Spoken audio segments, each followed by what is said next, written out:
Hello, ladies and gentlemen. Welcome back. I'm Brendan Lee. In this video, I want to talk to you about, am I tracking? Are you tracking? What is tracking? Do you get it? Cool, thanks. This comes from the forum, so I will read this forum post briefly and then speak about it because I think it'll be useful. Hi, Brendan. Hope everything is well. This comes from somebody who came and actually participated in a retreat here and did some body being training. I have a question about tracking, more so about tracking holistically. By holistically, I mean applying to more than how to track someone's body movements, but also such things as tracking what is going on in someone's mind or tracking what is going on in a team-based sports match, etc. I just added a preamble below to help clarify what I mean by tracking if needed. At your past summer retreat for the art, as you were demonstrating a technique, you would ask the group if we were tracking what you were doing, which I often, are you tracking? You get it? You staying with me? I recall responding to that with, yes, I'm tracking. But really I was not, and I was just believing that I was.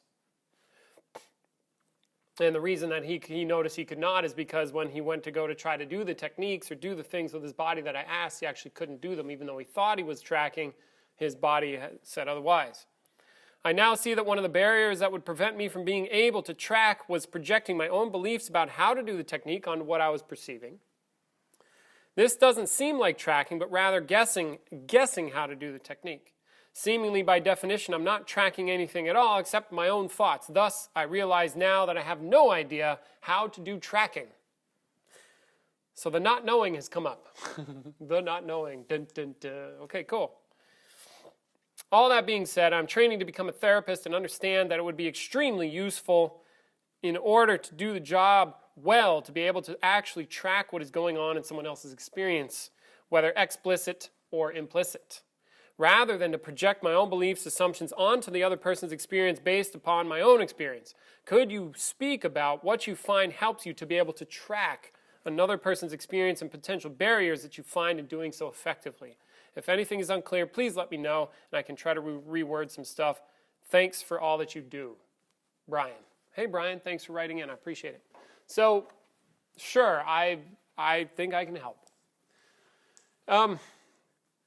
First of all, in when I'm teaching, say, and then just this last workshop especially, I ask, are you tracking or do you get it? And I'm usually, like when I'm teaching martial or actually anything else for that matter, I ask that question when I don't think that the other people are hearing me really, or that the participants are grasping what I'm saying. So I'm like, I get this sense. I'm like, I don't know if they get it. So I put it out there like a feeler to be like, are you tracking? Do you get it? Now, part of that could just be me being a little paranoid, okay? You know, maybe I get the sense that people don't really get it, and I'm like, I don't know, so I'm unsure. That's a possibility. The other possibility is maybe I really do sense that they don't get it, and oftentimes it is the case where if it can be demonstrated, I'll be like, are you tracking? They say yes, and then they cannot do it. I'm like, okay, you obviously didn't get that part. All right, so then there was no tracking. Now,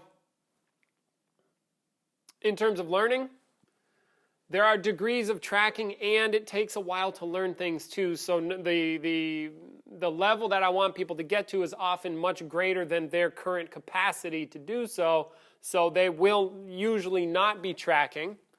And it's not a bad thing. It's just that I have my bar set really high, and people's performance, especially when they're learning something for the first time, is never going to be where I want it to be. So in that regard, people will just flat out not be tracking, and that's okay.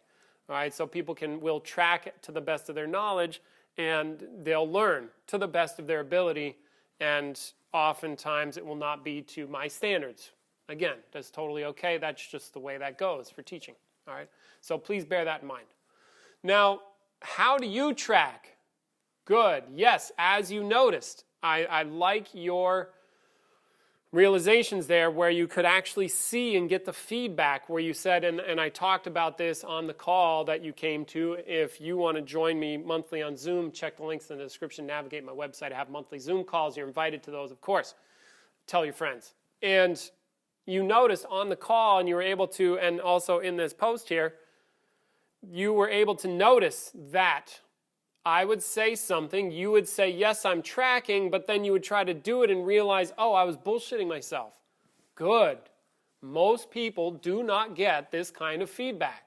Most people think that what they perceive is accurate.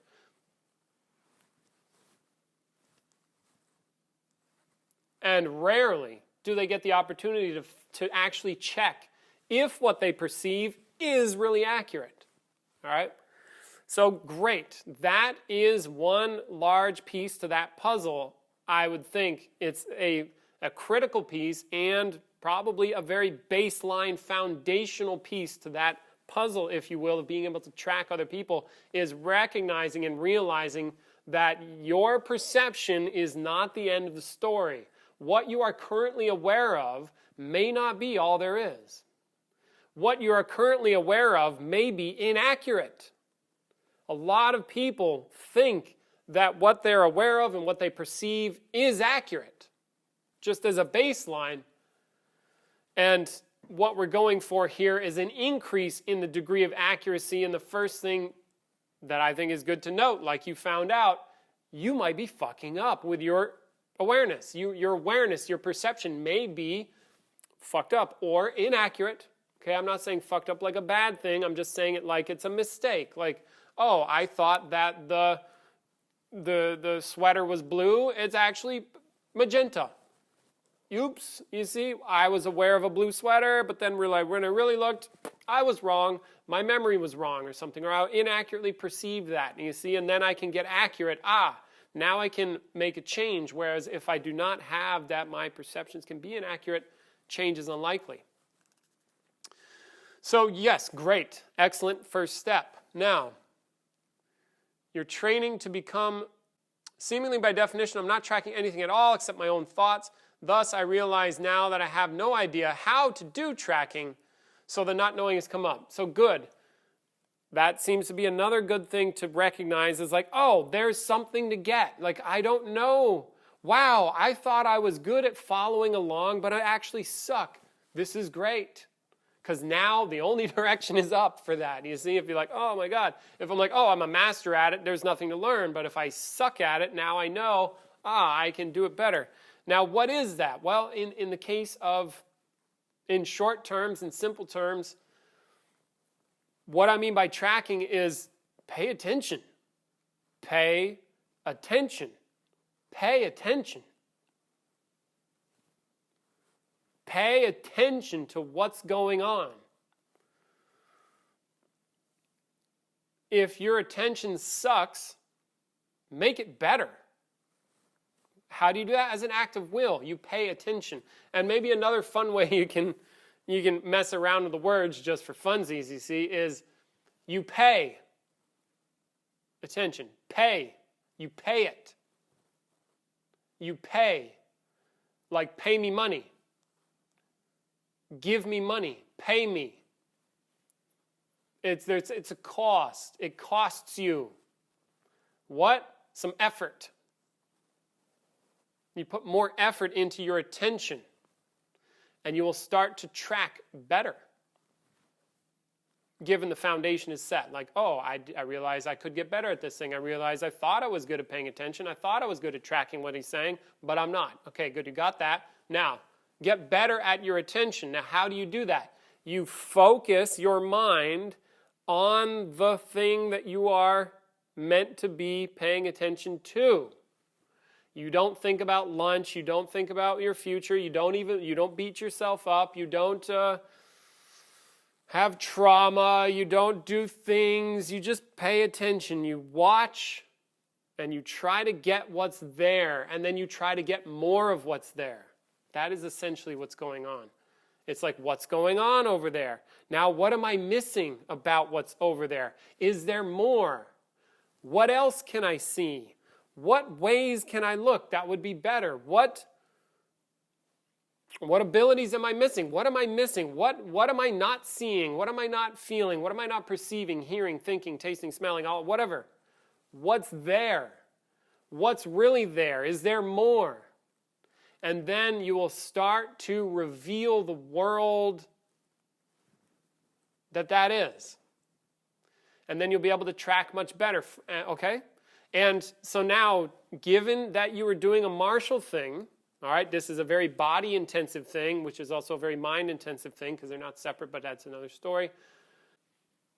There's a wealth of information that comes in via your ears, and you have to turn that into a feeling of spatial relations, and these are two different domains. So being able to pay attention with body stuff is a certain kind of challenge that most people, if they don't train their bodies, are going to have a very hard time doing. Just like I would have a challenge if I went to go do something with my body that I've never done before.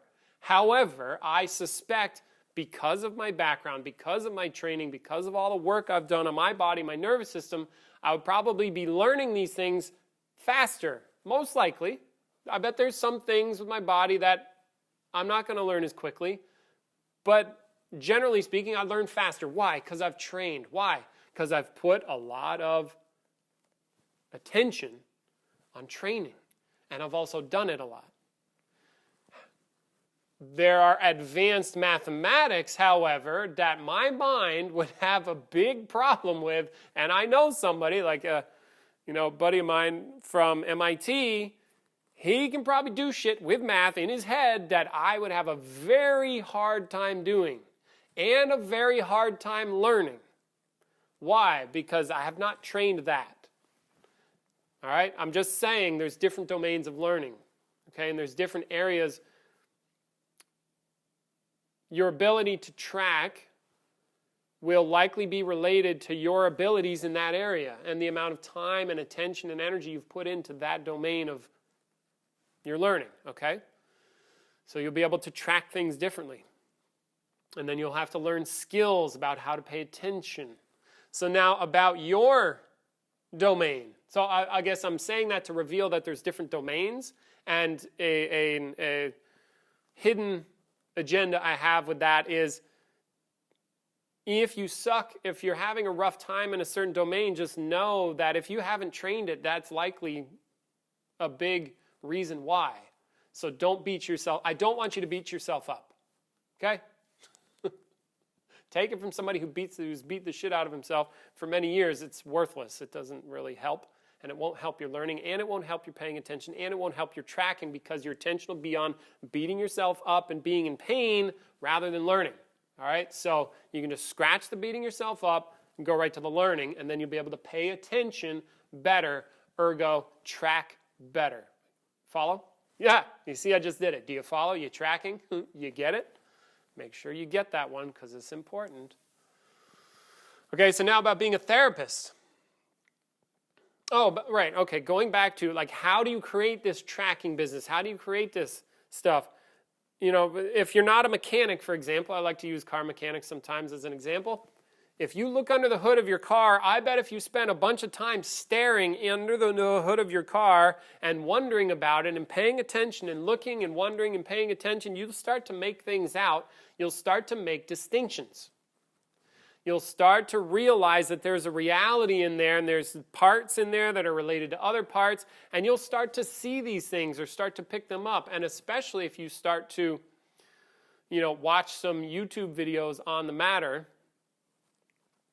you'll learn stuff. And then you'll be able to, if somebody says, hey, I've got a problem with the coilovers on the, on the engine block there, then you'll be able to know what somebody's talking about. Or, oh, your plugs and wires are out, you got to replace an air filter and then also replace the plugs and the wires. You can track all that. Why? Because you've made those distinctions. Whereas if you have not made those distinctions, you won't be able to track what I'm saying. You won't be able to follow along. You see, if I say spark plugs, wires, and air filter, do I mean cabin air filter? Or do I mean air intake or engine air filter? See, those are some distinctions you may or may not have given your level. Now, some of you may have that and you could track, you see, but some of you don't. Hard to track. You just hear some shit. See, so your ability to track, I think, is also related to the distinctions you make within that domain. If you have a broad world of that, then you can follow along more experientially and in a way that makes a difference. All right?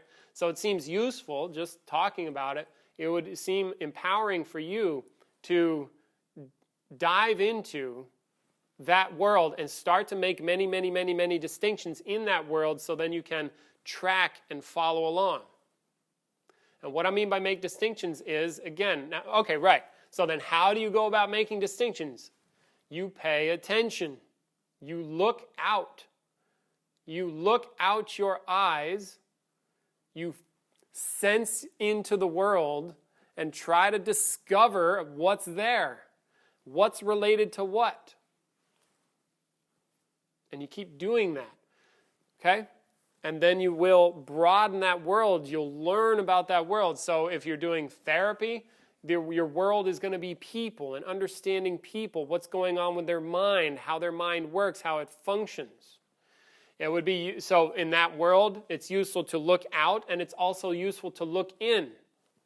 How does your mind work? How does your mind function? How is it possible that I can project out into the world and then it just overlays what's there and then I don't actually see what's there? That's a fucking mind blower. But it's a thing that we do powerfully. How is it I can have unresolved issues, which again, color my world in a projection type way? How does that function? How does that hamper my ability to see clearly? You see, all these things could be useful to take a look at. What is mind? How is it possible to have a mind? What is a person? What is a self if you're dealing with people and other selves, other people? What is people? It might be useful to question these things. Get real with it, because in order for you to be effective, you have to relate to what's there. So if you want to be an effective therapist, you have to relate effectively to what's there, and you have to understand it. Kind of like a piano player understands the piano, or a car mechanic understands cars, or a master fighter understands mind and reality and impact and power. You see, or a construction worker understands buildings and geometry and shapes and gravity. See, or a physicist understands the laws of physics. You see, understand your craft, understand your domain. How does it work? What are the rules? What are the parameters? So that you can interact powerfully. See? You have to figure all that shit out. And so, like, for example, in martial arts, I can look at people doing martial artsy stuff. I can track a lot quickly. I can map it out. Why? Again, spend a lot of time doing it. So, spend a lot of time trying to understand and grasp it. How does it work? How does it function? Like what I just told you about therapy or mind or self, etc. Okay? So do those things. Now, some stuff. And in essence, if you get lost, it is literally pay the fuck attention. You know, like Peter's got a funny story about attention where, and I've literally seen this dynamic occur in my teaching as well, and I even use this story sometimes in my teaching, and it goes like this. It's like Peter was teaching some of his teachers back in the day, right? And they wanted to be teachers of the art that he founded.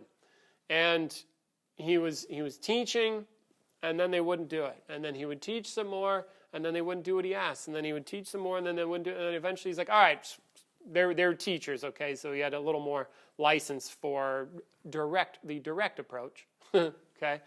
And he got everybody together, and he said, hey, get the dung out of your ears and pay attention. Get the shit out of your ears. Get the dung out of your ears. And you're not paying attention to me when I tell you to do something. Bam, bam, bam, bam. Hello? And then what happened? Right away, their learning increased. Next time he said do something, they did it. The next time he's like, make this change, they made the change. The learning increased rapidly. You see, so I know on one side it may sound harsh, but on the other side, it's like, look at the results.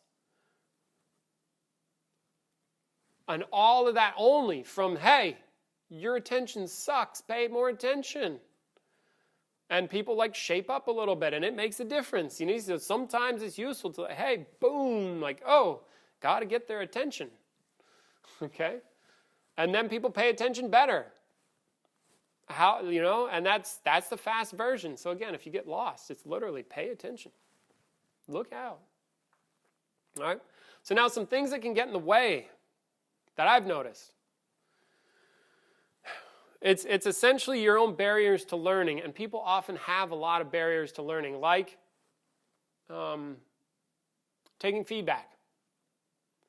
Sometimes people have a negative relationship to feedback, like, hey, you did that thing wrong, please do it this way.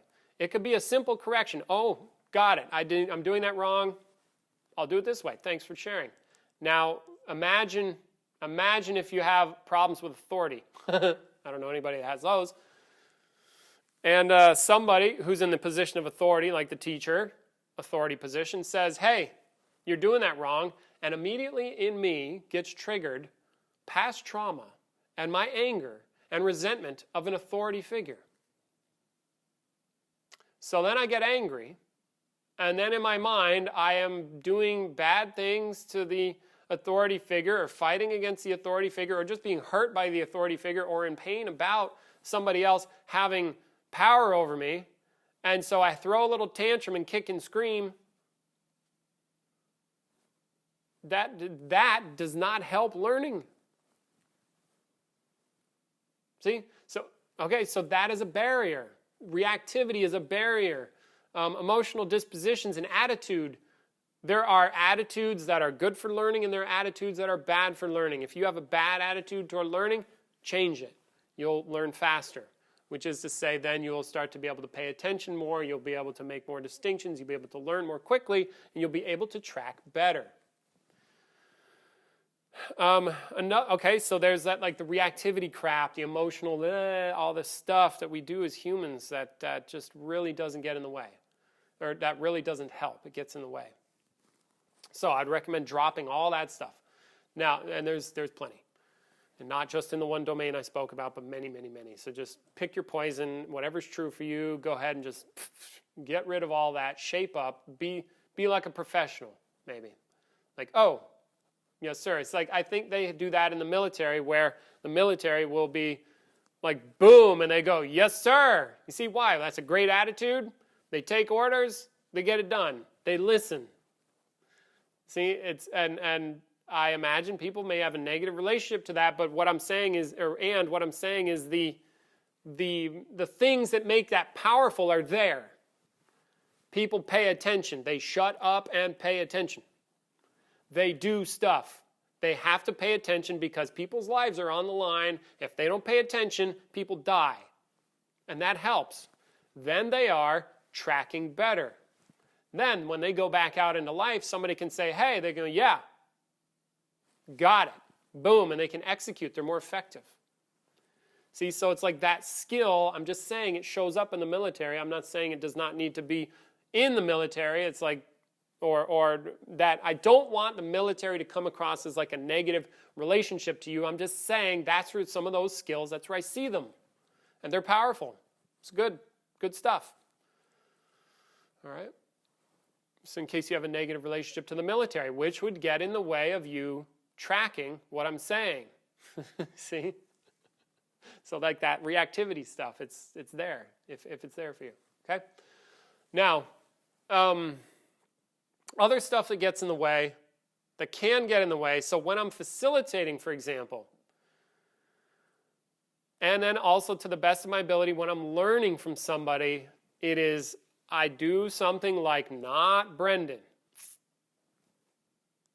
I go, nope, not me, not my crap, not my past, not my desires, not me, just them, or process.